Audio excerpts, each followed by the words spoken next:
Of Paolo Genovese's 2016 Italian phenom, Perfect Strangers, the original Variety review warned remakes will be rampant, and sure enough, Guinness made it official last fall. The hooky dramedy, about a dinner party where a group of friends agree to read their private text messages aloud, has since become most remade film in the world, with no fewer than 24 versions popping up everywhere from South Korea to Azerbaijan, although, for complicated rights reasons, we've so far been spared an English-language version. The success of that model seems to have gone straight to Genovese's head, as the writer-director treats his latest feature, Madly, more like a format than a proper film, the high-concept romantic comedy, which personifies the conflicting thoughts a man and woman experience during the course of their first date, is ripe for reinvention in a diverse range of languages and cultures. If and when that happens, however, one hopes each new filmmaker will make strides to improve it in the retelling. As it is, Madly doesn't feel all that original to begin with. The setup borrows from early 90s American sitcom Herman's Head or Pixar's popular Inside Out, in that it alternates between the real world, where Piero Eduardo Leo meets Lara Pilar Fogliati at her apartment for a meal and more, and the colorful choruses quarreling inside their respective noggins.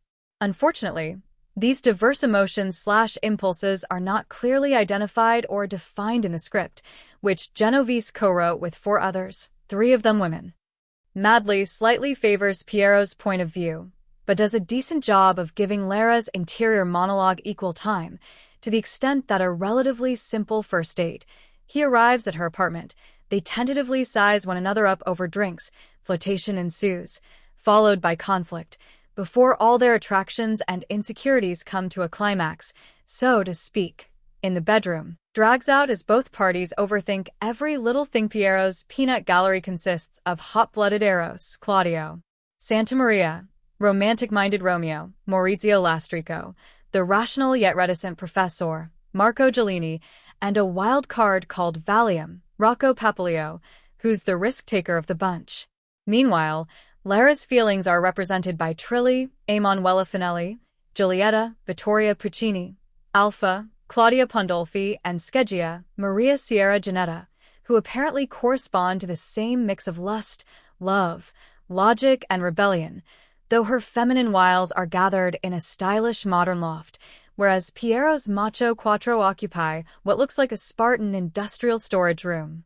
Given the claustrophobic spaces their respective psyches occupy, it's strange that Genovese chose to set the couple's rendezvous inside Lara's apartment.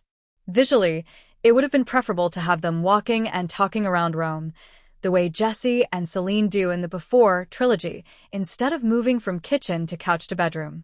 The movie opens in Piero's mind, where it takes a moment for us to realize that the 4 gentlemen debating what kind of condoms to buy for the night have been engaged in some version of the same debate all his life, to be bashful or bold, chivalrous or chauvinistic. Across town, Lara is preemptively second-guessing the night as well. Was it the right move to invite this near stranger over for dinner? Will he get the wrong idea? What's the right level of lighting to set the mood? This latter matter earns the first big laugh in a movie full of broad, sitcom-style gags, as we see her adjusting the lights from Piero's perspective, to whom it looks as if either a welder might be working or a disco party is in full swing.